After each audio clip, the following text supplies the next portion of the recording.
Hey guys, welcome back to Cults to Consciousness. My name is Shelise, and I am a little sick today, so I apologize for my sniffles, my red nose, and if I have to cough, bear with me. But thank you so much for joining us, guys.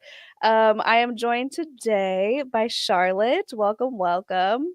Hi. Yes, Charlotte and I just did a video. We released it yesterday about a yoga cult here in Los Angeles. She actually came in studio, and after we finished recording, we're like, there's a lot that we didn't get to and we forgot to mention. And a lot of that has to do with mystical manipulation and spiritual bypassing, as well as some of the other tangible reasons why this guru, this female guru, which is a little uncommon, is a cult leader. So, thanks guys for joining in on this live. Welcome, welcome. Drop your questions if you have any in the chat. Jonathan is moderating. He will be bringing some of your comments on the screen. Super chats are greatly appreciated, and we'll get first priority as far as answering questions goes. But we're just going to start right in. So, let's talk about first all of the ways Guru Jagat, right? Yes, Yeah. like a cult leader or was a cult leader because she's since passed away. Yes. So, yeah, I've gotten a lot of comments that are like, how is this? How is this? It's just like any other like toxic workplace. Where you have a narcissistic boss, it's super chaotic. And that's all true. But the reason Yeah. she's Yes, a cult and leader, she was a narcissist. And there's also this toxic abusive belief system called Kundalini Yoga that was created by a psychopath. And she basically came in and was able to use that to manipulate and control her followers, which makes it a cult. Yeah. So I meant to start with how's it been sharing your story on social media because you do have a following on TikTok. It just recently blew up in the past few months and you've been sharing your story over there. So what has it been like being public with your story and also with this interview coming out? It's been a lot. Like I'm a hardcore introvert. So it's like taken a lot of getting used to, and I didn't expect it to blow up the way that it has, but I'm also really, and I've gotten so many messages of been connecting with so similar, and so that's been really great. And um yeah, and then there's, I mean, then like TikTok, you know, it puts it out to a lot of people, so of course I'm getting like a lot of weird ass and I've had to block some people, but I'm glad that I was able to come on podcast, be able to explain my so many layers, and there's a lot to explain, and I really want people to understand. Yeah. And I wonder if it's just on my end, but you're cutting out a little bit. If anyone's at home streaming, yell at them just to stop streaming. I don't know if it's an internet thing. I just want to make sure we actually hear what you're saying because it's cutting out every now and then. Um, Okay. okay. No. Yes, we'll try and work around it. Oh, I'm seeing some of the comments. Someone's also experiencing some glitching. So, yeah, we're gonna go along the best we can with this. Um, okay, so there were a few comments that we wanted to address, like you were saying, that's just a toxic workplace, or you had full autonomy and you were an adult and you could have left. So I really want to make it clear that this is a cult like environment, or it is a cult environment because of this mystical manipulation, the ways in which she was controlling her followers, and some of the tangible things that she would do and say that kept everyone under her thumb. So, what are some of those that you can think of? So for me, like the biggest thing was because of her type of narcissism. She really believed that she should be worshipped and idolized, and she only surrounded herself with people who would believe that delusion and completely submit to her and serve her. And so and then you have like the Kundalini Yoga belief system. So the teacher-student relationship, the more that you devote yourself to your teacher, the more that you serve your teacher, the more energy and good karma you're getting in return. So as you know, I completely devoted all my time and energy to her because I thought that it was making my life more meaningful in the process. And everybody that I worked with did too. And, you know, we all like devoted ourselves in different ways. It was really funny. Like every day there would be somebody that would like have to go get her drinks in the morning for when she taught the 9 a.m. class. And they would be like literally fighting over who got to get the drinks because they wanted to be the ones to like deliver the drinks on a tray, the celery juice and the reishi cappuccino so that they could get the energy from their teacher. So that was like one way that, you know, that's a little weird. There was also tithing happening. So tithing was a thing in Kundalini Yoga. It's like a religious practice as well. You give 10% of your income back to your teacher in order to get all the good blessings and that good energy. And I know for a fact that Katie, Guru Jagat, tithed to her teacher, Hari Jivan, Steve. She you know, she gave him like $3,333 a month. And other things too. She would buy him like business class flights and stuff. And So really she's being treated as like a modern day prophet because all of this sounds yeah, very religious, but it's yoga. Like it's not really supposed to be that way as far as I'm aware. I'm aware that it's a spiritual practice and people can enjoy it in a spiritual way, but I've never heard of this kind of praising the guru in a prophet type of way. Or at least I'm starting to learn about these prophets like Bikram. We just did an interview today with someone who followed Bikram. But it's just really interesting that she is putting herself up on this pedestal to be a god figure and claiming to be this powerhouse or someone who can affect someone's future. And get me my drinks in the morning and you'll have a better outcome to your day. It's just really interesting. And also the tithing thing. So was that something that she was trying to manipulate people into doing, guilting them into doing like any religion would? I think it was sort of just like baked into the Kundalini Yoga belief system that Yogi Bhajan created. And it was and people that were like more senior on the team would sort of like they would try to like I remember being taught like how to like guard Guru Jagat when we were in public. So when we would like go out in the world and we were like at Kohl's or whatever, like we needed to like be on her at all times and have eyes on her because the implication was that her life was so important, her work was so world changing that dark forces or the CIA or aliens would try to abduct her or like to sabotage her in some way. So I just remember, I have this memory of like being in India and then like some like the personal assistant was like, this is how you like walk, next to your teacher. Like weird. Yeah, tell me or tell everyone because I already know about the microchip thing. Oh yeah. And then one time she like she was like we were at a retreat and she thought that she had been abducted in the middle of the night and that she had a microchip implanted, and so we were like checking her neck for a microchip. Okay. So we kind of touched on this at the end of your interview, but maybe we can expand a little bit more because she got heavy into conspiracy theories during 2020. So like was there anything else that she was doing to manipulate her followers into like checking for microchips or something like that that seems so far-fetched that she was making her followers believe was a reality?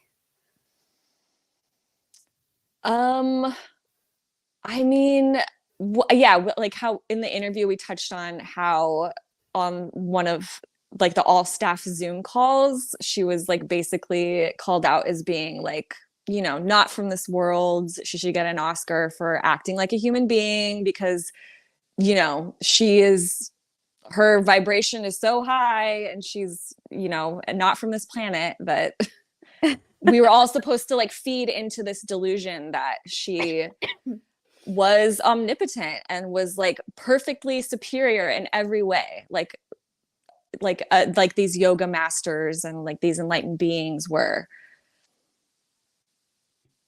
Yeah. Okay. So let's get into the spiritual bypassing of everything. Because we mentioned a little bit of the mystical manipulation, which we can still go into more if you have more on Mm-hmm. that. But the spiritual bypassing, what are some of the ways that that was going on in order to control her followers? So in the Kundalini Yoga practice, like the whole thing is about clearing your subconscious mind. You have to have a clear subconscious mind because that is the source of all negativity and all trauma. And so the more Kundalini Yoga you do, the more pure you get. And that's the goal because we're in the age of Aquarius and that's the age of experience. And so talking about your problems won't help. And like therapy was like looked down upon. And I've heard rumors that like Steve and maybe Guru Jagat had encouraged people to like get off their medication, like SSRIs, antidepressants, that kind of thing. Kundalini Yoga was the answer to every single problem. Mm, And it also just created this kind of like this superiority complex because you're practicing this thing, and so you're having these mystical experiences, and so you kind of get an inflated ego because you're like, I'm healed, I'm so above everything, and without doing the real work. mhm. And so there was kind of this just like this arrogance within it all. Everybody else that was on the outside, they were also looked at with like suspicion and judgment. Yogi Bhajan called them landscape souls. Like everybody who's like not doing Kundalini Yoga, they are just like background actors on the planet. Oh Like my gosh. their lives like don't have meaning. And Guru Jagat would say, you know, that those are muggles, like the like muggle life, you know, like what we're doing is so important and so like evolved. And it's just, you know, it's that was kind of the vibe. Yeah, so it's creating this environment where it's very clearly us versus them. We're better, they don't know what's going on. We have the truth, they don't. We're enlightened, they're not. Yeah. And that's really dangerous because it creates this isolation, especially even if you're not physically isolated in what most people think, like, well, that's a cult because they're clearly in prison. You can have these prisons of the mind where you shut everything else out. So even if you're in the world, you don't really interact with people of the world who don't believe Yeah. the same way that you do.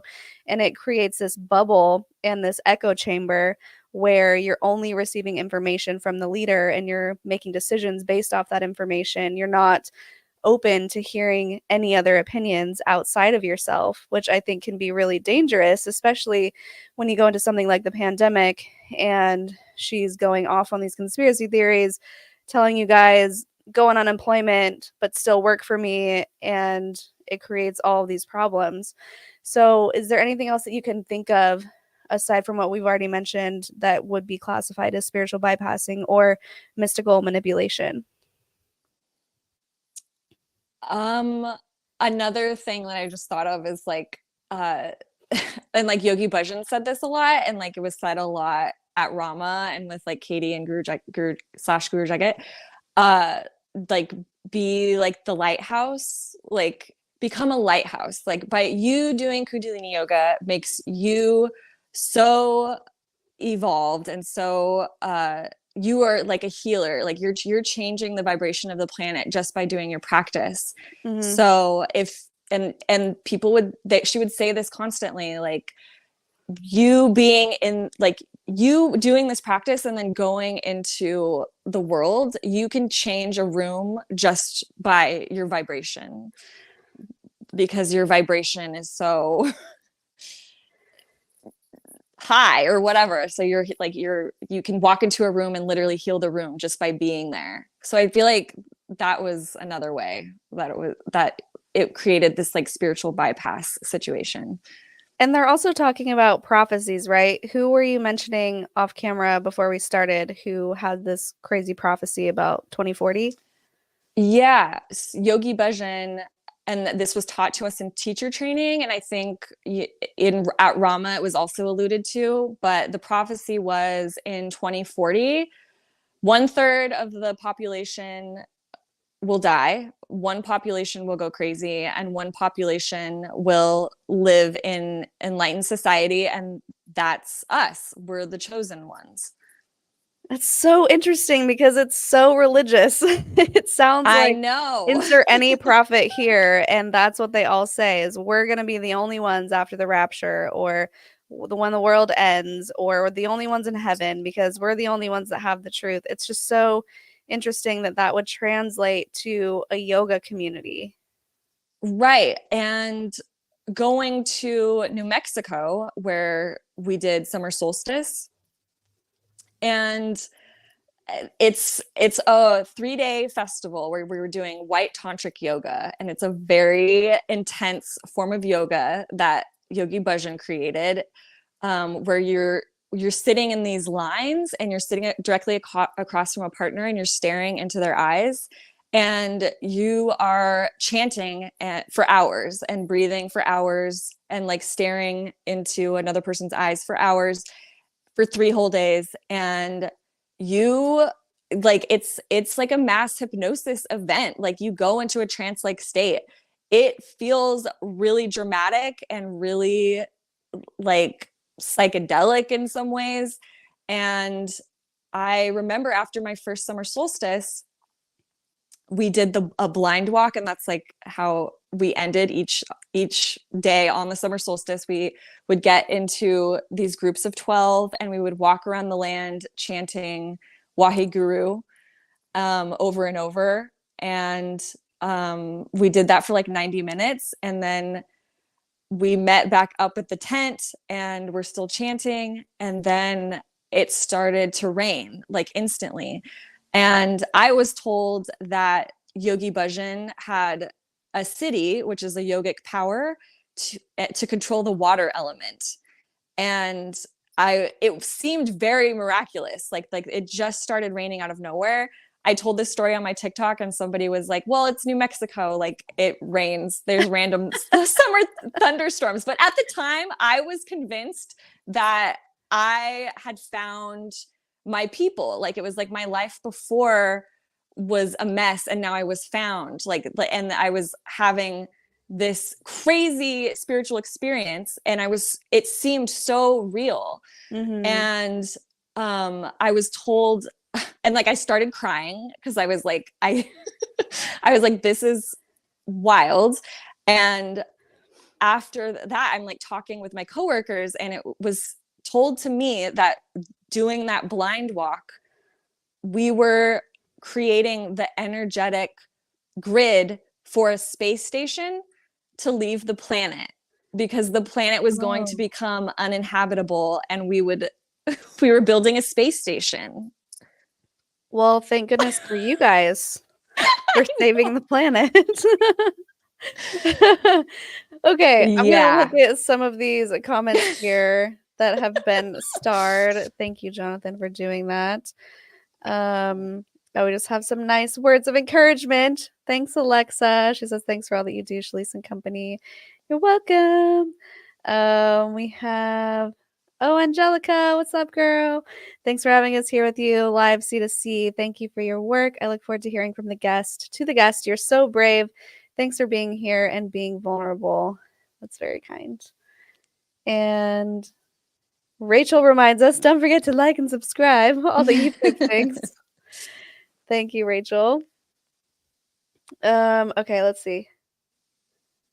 Oh, here's a question. So Cosmic Moon Pie wants to know, Can you guys talk about the creator of Kundalini and how that itself was manipulative? It's so widely practiced nowadays.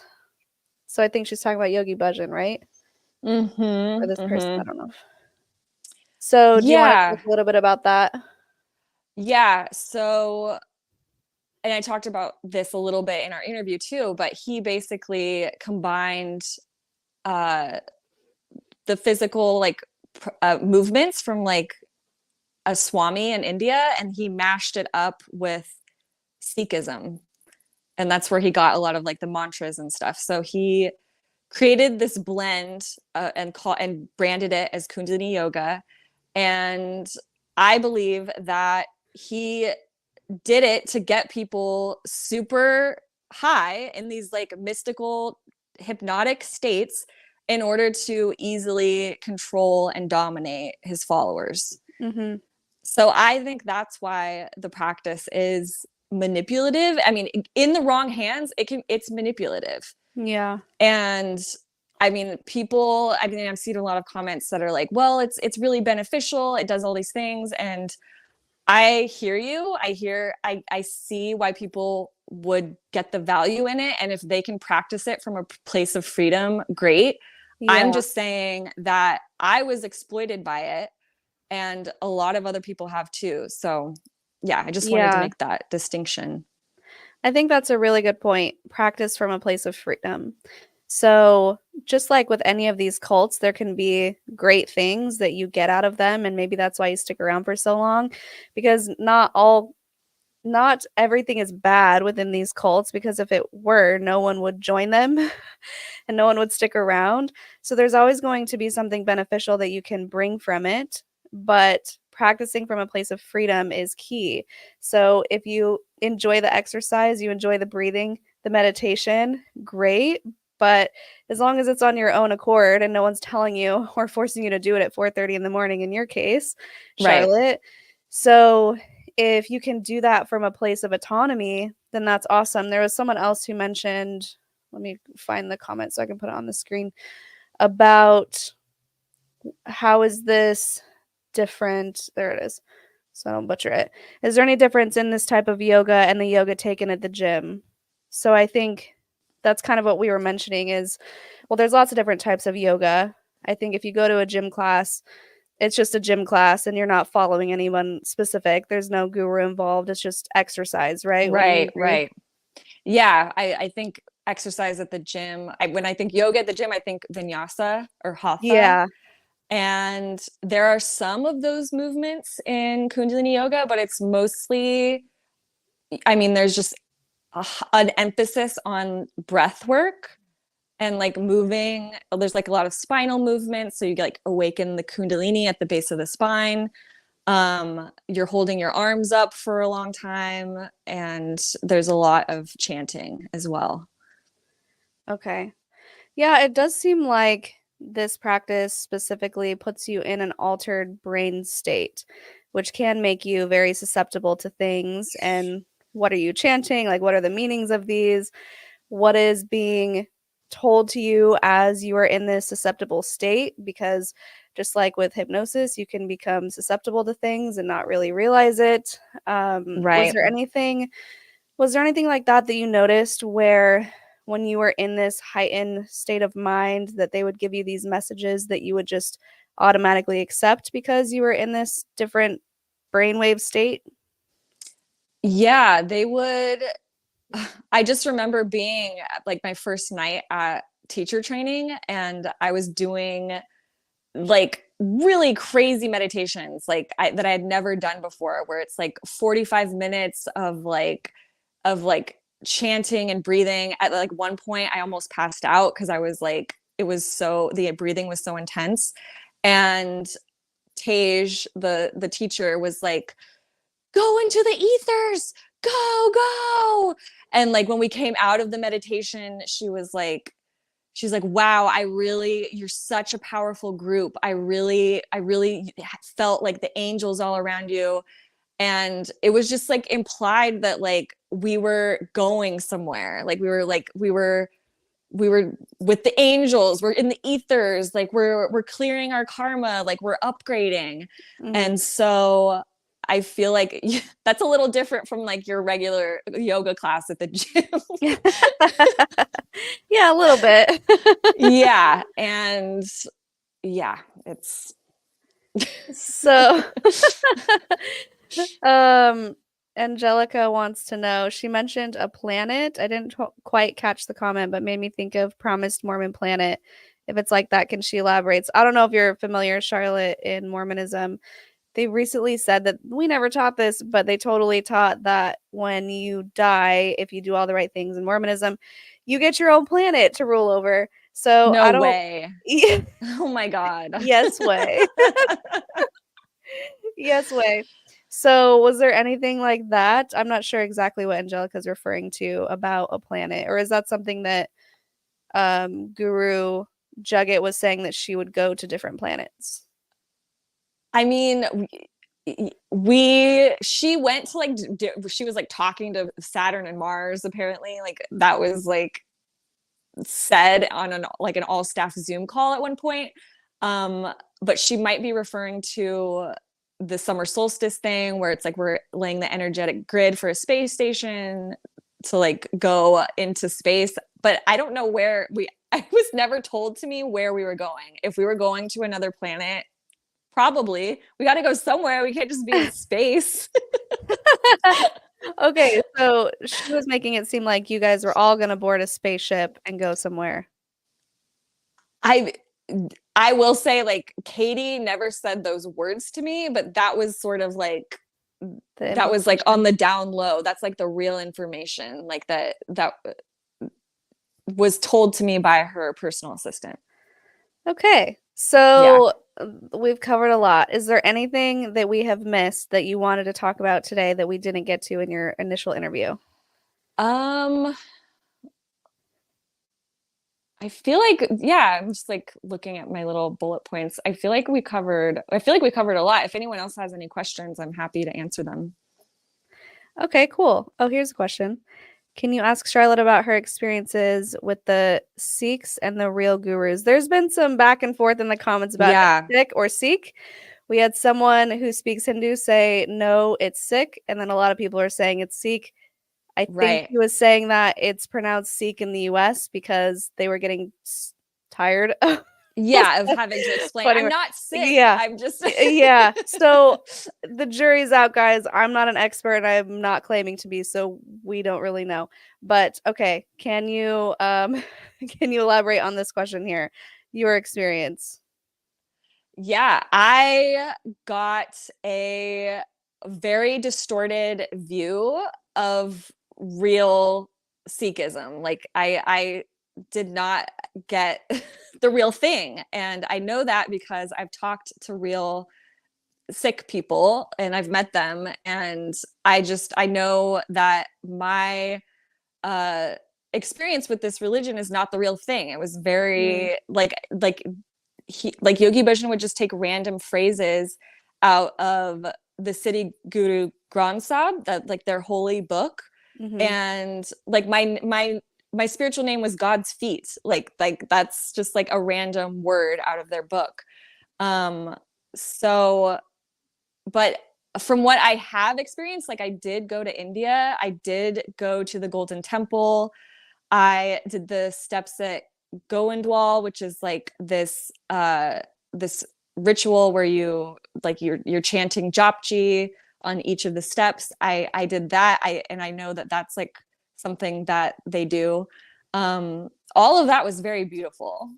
But it's kind of sad that I didn't get the real thing. Yeah. It seems to be very common within the new age world is just picking and choosing from a whole bunch of different things and turning it into something that it was never intended to be or using it to manipulate people. And that's not to say that there aren't good things that you can pull from different religions and benefit from that. But I think when you're using it to manipulate groups of people, when you are changing the initial meaning into something that Mm-hmm. benefits you as a leader or makes you money or makes you powerful, then Right. yes, I have a problem with that. And also just changing the meaning in general because that's not what it was meant to be. So, I mean, I feel like that's religion in general, right? Like, how many times has the Bible been changed? but I Right. digress. I know. In my video, what's so funny is like I made the comparison of like Kundalini yoga is like what Mormonism is to like Christianity, and I got Oh, a funny. lot of the Mormons did not like that. Of course they did not like that. Of course they didn't, Charlotte. They're they're But they're very probably nice about it. They were like, oh, I that's don't agree. I interesting. don't agree with. They're very nice people. So I mean, for the most part, I would say that they tend to be the biggest keyboard warriors on our channel as the ex-Mormons. So I don't know. There's wow, definitely a range of like yeah. very kind Mormons and the ones who are like, no, that's not true. So okay, well, this has been awesome. I think oh, there's another question. Thanks, Jonathan. Since Katie's death, what's the state of the cult today? I think that's a good question to end on, probably. Mm-hmm. So it's still an active cult, and it's being led by Steve, aka Hari Jivan, which was Katie's spiritual teacher, and he is a master manipulator. I mean, he is, yeah, there's a lot of like when I was in the cult, like he was like at the head of the top of the hierarchy. Like it was explained to me that all of the energy comes down from Hari Jivan through Katie to us. And so he is like he's the top dog. And then a lot of Katie's inner circle is still working there, and they're all still trapped in it, which is really heartbreaking. And I mean, I don't know how they're still going, honestly. Like they just bought like, or they're at this like bigger studio in Santa Monica. They like upgraded. So clearly like they're getting money from somewhere. Mm-hmm. And I know that when Katie was alive, she really targeted people that had money. There was like a lot of like, you know, people that had inheritances, or like there were like rich divorcees and stuff. And so I think, you know, that's still going on. You know, he has his hooks in people. People are still going to their yoga studios, doing their programs, paying a lot of money to do the teacher trainings. And yeah, it's still going. Okay. That's not great. That's not great to hear. Yeah. Because we know that the problematic things that were going on when Katie was alive are still going on, even though she's passed. Would you say that he's just as problematic as her, if not worse? I think he's more problematic because, you know, as much as Katie was this cult leader, she was very much indoctrinated herself. Mm-hmm. And she was also a victim because she was Steve Hadijivan's victim. And she was very much controlled by him. He would like call her every day, tell her how to run her business, tell her what to say, like, you know, how to be. And Yeah. she would come into our meetings and say like, oh, I just got this huge like download from Hari Jivan and da da da da. And like she really treated him as like her greatest living spiritual teacher, and really devoted a lot to him and gave him everything. Like she said, she built Rama so that he would have a place to practice.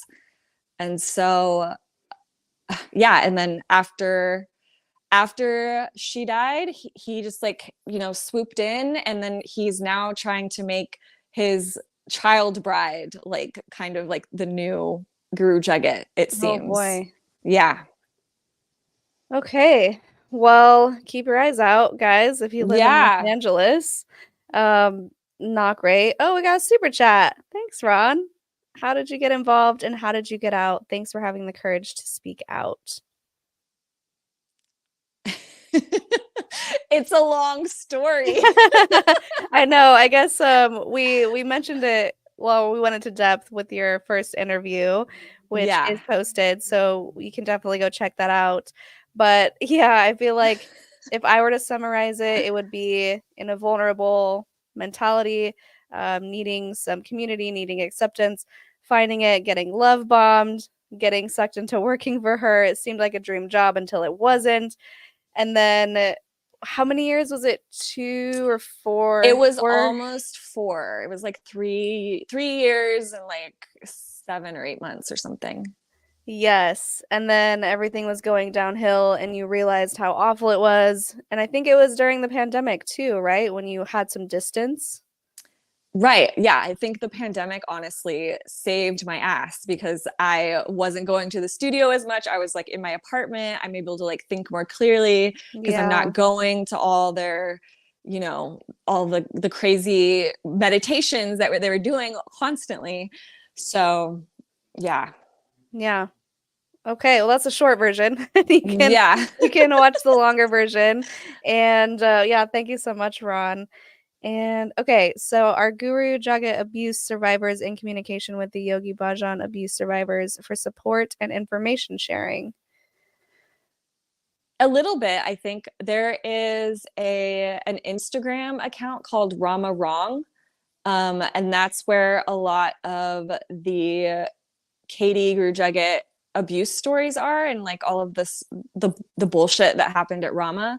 And then there is a Beyond the Cage Facebook group. That's where the Yogi Bhajan abuse survivors are. And then I think I'm a member of like I'm on the Instagram, and then I check that support group a lot. And then I it was really helpful for me coming out of Katie's cult and in my deprogramming to listen and read the stories of the Yogi Bhajan survivors. Yeah. Yeah, and then I think this will be our last question. Is sharing the video the best way to raise awareness to stop the cult from functioning? I mean, I highly recommend sharing the video. I think just getting more eyes on it is a huge help, but is there anything else that people can do that you can think of, Charlotte?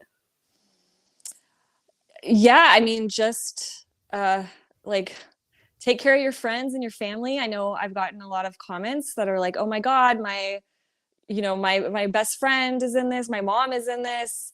And I mean, it's hard to get someone out of a cult, but just being aware and educating yourself, and then being able to ask critical thinking questions so that they can kind Mhm. of, start to see the truth.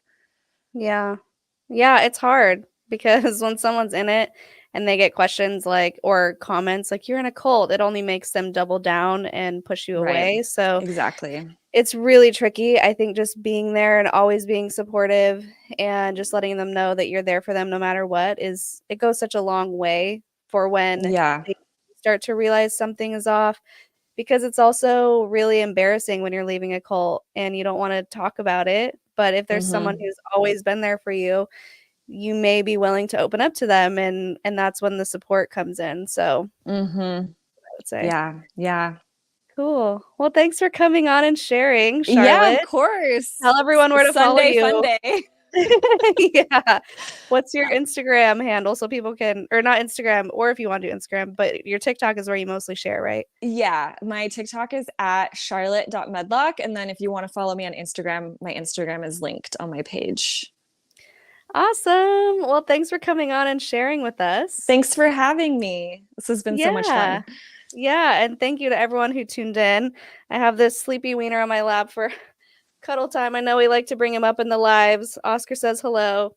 Um, he's Hey, as tired as I Oscar. look. Thank you so much, everyone, for joining us. If you want to support the podcast, liking and sharing, as we mentioned, really helps the algorithm. Commenting, especially after the video is done uploading and it's the replay crew. And you can go to patreon.com/cults to consciousness. You can go to our website, cultstoconsciousness.com, and grab some merch. What else? You can come to Costa Rica with us if you want. It's not a cult yoga retreat, I promise. It's just a bunch of people having a good time. We already have 15 people signed up, 5 spots left. Super exciting.